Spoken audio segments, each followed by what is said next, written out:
औज़ुबिल्लाहिमिनश्शैतानिर्रजीम बिस्मिल्लाहिर्रहमानिर्रहीम। अस्सलामुअलैकुम दोस्तों, उम्मीद है कि आप सब खैरियत से होंगे। तो आज एक तो है काफ़ी अरसे के बाद जो है मैं वीडियो अपलोड कर रहा हूँ CSS के टॉपिक पे। तो कुछ मसरूफियात थी जिसकी वजह से मैं नहीं कर सका। तो आज की जो वीडियो है उसमें हम जो है 2005 में जो पेपर में करेक्शन आई थी उस पर बात करने वाले हैं। ठीक है, तो अगर आप मेरे चैनल पे नए हैं तो इसको सब्सक्राइब कर लें ताकि आने वाले वक्तों में जो है ना CSS और PMS के हवाले से या बाकी इंग्लिश के ऑल कम्पिटिटिव एग्ज़ाम्स के हवाले से जो भी इंफॉर्मेशन होगी वो आपको मिलेगी और आपकी हर किस्म की जो है ना मदद की जाएगी इंग्लिश में। ठीक है, तो अगर आप विलिंग होंगे तो ठीक है जी। तो अब जो है हम ज़्यादा टाइम वेस्ट नहीं करते और अपनी आज की वीडियो को शुरू करते हैं। आप लोगों ने जो है वो कापी पेंसिल अपने साथ रख लेनी है और अच्छे तरीके से जो है ना वो नोट्स बनाने हैं। कोशिश किया करें कि आप जो है नोट्स बनाया करें ताकि ये चीज़ें जो है ना आपके माइंड में रहें, आपके ज़ख़ीरे में रहें और जब भी आपको ज़रूरत पड़े तो आप जो है ना देख सकें। और बहुत जल्द जो है मैं एक सीरीज़ लेके आने वाला हूँ इंशाल्लाह, करेक्शन की सीरीज़, जिस पे जो है ना हम स्टार्ट से लेकर A to Z तक करेक्शन पढ़ेंगे और उसमें कंपोजिशन के हवाले से भी बात होगी। तो हर एक चीज़ के बारे में हम कि कहाँ कहाँ पे कौन सी चीज़ करेक्ट इस्तेमाल की जा सकती है उसको देखेंगे। तो इस चैनल के साथ जुड़े रहें, इंशाल्लाह आपसे जो है हम लगातार जो है यानी कि डेली बेसिस पे जो है वो डाटा शेयर करेंगे और ये डाटा बहुत इंपॉर्टेंट है आपके ऑल कम्पिटिटिव एग्ज़ाम्स की तैयारी के लिए इंग्लिश के हवाले से। ठीक है, तो आपको पता है कि इंग्लिश बहुत ज़रूरी है। आप किसी भी एग्ज़ाम में चले जाएं तो इंग्लिश तो 30-40 नंबर की होती है और सेम चीज़ें ही होती हैं, बार बार रिपीट हो रही होती हैं। अगर आपको रूल्स करेक्शन के पता हैं तो चाहे जहाँ से जिस चीज़ का मर्ज़ी पेपर हो, CSS का हो, PMS का हो, PPSC के किसी जनरल एग्ज़ाम का हो, अगर आपको रूल्स आते हैं तो आपके लिए करेक्शन कोई मसला नहीं है। अगर आपको ग्रामर आती है तो आपके लिए इंग्लिश कोई मसला नहीं है। अगर आपकी वोकैबुलरी अच्छी है, चाहे जिस पेपर में आप अपीयर हो रहे हैं, तो आपके लिए कोई मसला नहीं है। तो इन चीज़ों के लिए जो है ख़ुद से भी कोशिश करते रहना चाहिए और अच्छे अच्छे प्लेटफॉर्म्स इंग्लिश के जितने भी हैं आप उनको जो है फॉलो करें और चीज़ें सीखें।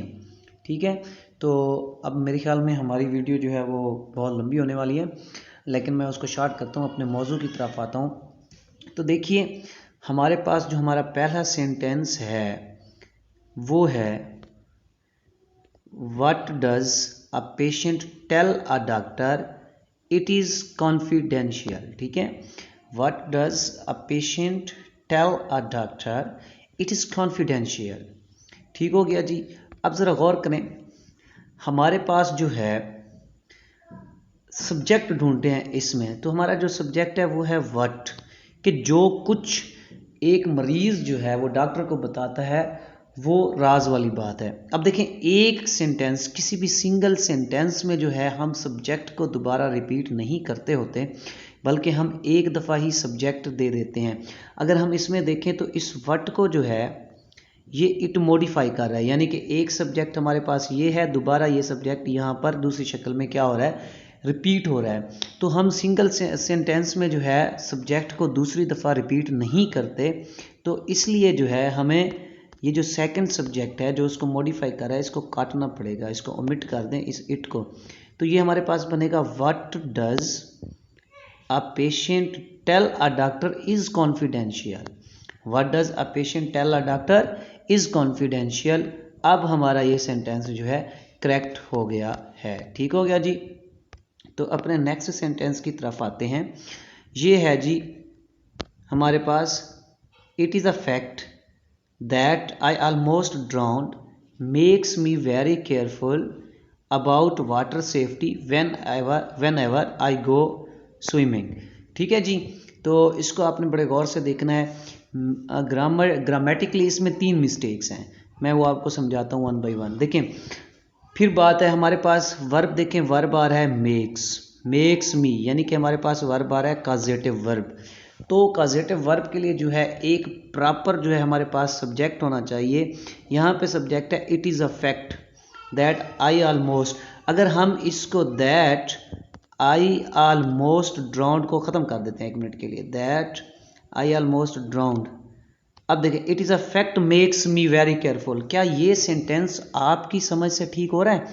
इट इज़ अ फैक्ट, ठीक है, it is a fact makes me, इसको it is a fact makes me करें, पॉजिटिव वर्ब में ले जाएं, तो क्या ये सही आ रहा है? तो मेरे ख्याल में, मुझे तो ये सही नहीं लग रहा। तो अगर मैं इसको ऐसे कर देता हूँ, द फैक्ट, ठीक है, अब the fact makes me very careful, the fact makes me very careful. अब यहाँ पे जो है मुझे थोड़ी सी बात समझ आ रही है, तो मैं इसको इट इज़ को ख़त्म कर दूंगा, ठीक है, यहाँ पे मैं लिख दूंगा द फैक्ट, ठीक है, the fact that I almost drowned makes me very careful about water safety. अब यहाँ पे दूसरी मिस्टेक, ये वेन एवर जब भी आता है तो इससे पहले आपने सेमीकोलन लगाना होता है और इसके बाद आपने कॉमा देना होता है, ठीक है, पहले सेमीकोलन लगा दें, उसके बाद आप क्या दे दें, कॉमा दे दें, तो ये बनेगा the fact that I almost drowned makes me very careful. असल में वो कहना चाहता है the fact makes me very careful about water safety when ever I go swimming, ठीक है। तो the fact that I almost drowned, कि ये हकीकत कि मैं अभी डूबने वाला हूँ, ये चीज़ जो है मुझे मोहतात कर देती है पानी की तहफ़्फ़ुज़ के हवाले से, जब कभी भी मैं नहाने के लिए जाता हूँ। ठीक हो गया जी। नेक्स्ट सेंटेंस की तरफ हम जो है वो चलते हैं। हमारा नेक्स्ट सेंटेंस है डिड दे नॉट, ठीक है, did they not consider this as quite convincing, ठीक है। अब इसमें जो है मिस्टेक ये है, सिंपल सी है, कि जब कभी भी हमारे पास जो है वो कंसीडर आ जाए तो कंसीडर के बाद हम एज नहीं लगाते, तो इस एज को ख़त्म कर दें, तो ये बनेगा did they not consider this quite convincing, ठीक है। याद रखिएगा, कंसीडर के बाद आपने एज नहीं लगाना, तो आपने जो है अगर एज आ जाए तो उसको ओमिट कर दें, तो ये बनेगा did they not consider this quite convincing. Okay हो गया जी। नेक्स्ट सेंटेंस है हमारे पास St. Peter's at Rome is the largest of all other churches, ठीक है। देखिए, जब भी हम सुपरलेटिव डिग्री का यूज़ करते हैं तो उसमें जो है हमारा कंपैरिजन सबसे होता है, किसी दूसरे से नहीं होता। तो सुपरलेटिव डिग्री जब भी हम यूज़ करेंगे तो ये अदर का वर्ड हम यूज़ नहीं करते, तो ये बनेगा हमारे पास St. Peter's at Rome is the largest of all churches, ठीक है। अगर यहाँ पे हम जो है कंपैरेटिव डिग्री इस्तेमाल कर रहे होते तो फिर यहाँ पे हम जो है ना एनी अदर या मैनी अदर इस तरह के वर्ड्स यूज़ कर सकते थे। ठीक हो गया जी। नेक्स्ट सेंटेंस है हमारे पास the amount they receive in wages is greater than 20 year ago, ठीक है। तो अब ज़रा गौर कीजिएगा, वो जो है कंपैरिजन कर रहा है, द अमाउंट मतलब आज की रकम की किसके साथ, उस रकम के साथ जो 20 साल पहले थी। तो देखें, जब दो चीज़ों की पोजेसिव केस में आप क्या करते होते हैं, कंपैरिजन करते हैं, तो उसके बाद आप जो ये देन है ना, देन के बाद आप जो है एक और वर्ड का इजाफा कर देते हैं, देन दैट ऑफ, ठीक है। किस वर्ड का आप इजाफा कर देते हैं, देन दैट, इस देन के बाद जो है आप लिख दें दैट ऑफ, ठीक है, THATOF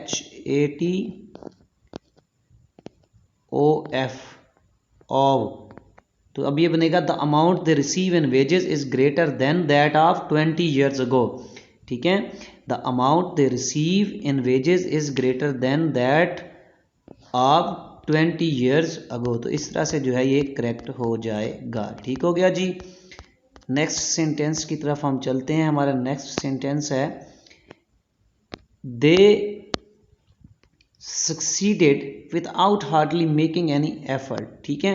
तो इसमें जो है वर्ड्स की मिस्टेक्स हैं। देखें, हार्डली और विदाउट जो है ना सेम मीनिंग देते हैं, यानी कि विदाउट का मतलब है के बगैर, हार्डली बमुश्किल, ठीक है। या तो आप जो है इसको दो तरीक़ों से आप सही कर सकते हैं, या तो आप ये विदाउट ख़त्म कर दें, ठीक है, दे succeeded hardly making any effort, ठीक है। अगर आप ऐसा नहीं करना चाहते फिर आप हार्डली मेकिंग को जो है ना ख़त्म कर दें, दे सक्सीडेड विदाउट एनी एफर्ट, ठीक है। तो इन दोनों तरह से जो है ये सेंटेंस करेक्ट हो जाएगा, ठीक है।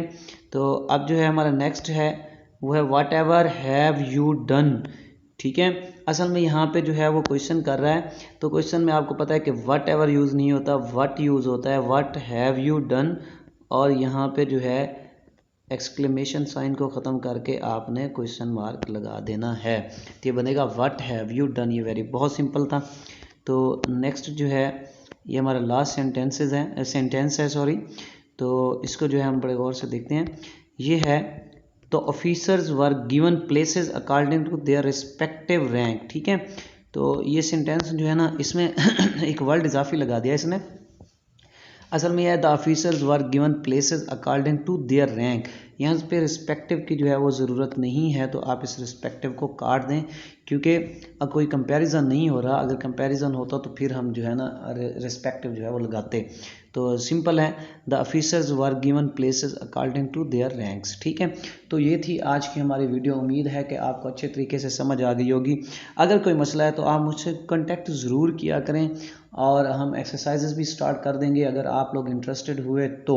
ठीक है, तो आजकल जो है MPT का जो है वो ज़ोर शोर है, 1.5 महीने तक वो हो जाना है। तो आप अच्छे तरीके से तैयारी करें, उसमें आप करेक्शन देखें, अपनी वोकैब को देखें, बाकी सारी चीज़ों को मद्देनज़र रखते हुए आप जो है ना, अगर हाँ कहीं कोई मसला है तो आप मुझसे ज़रूर रब्ता करें। इंशाल्लाह मैं आपका हर मुमकिन कोशिश साथ दूंगा। ठीक है जी, उसके बाद दुआओं में याद रखिएगा। अल्लाह हाफिज़।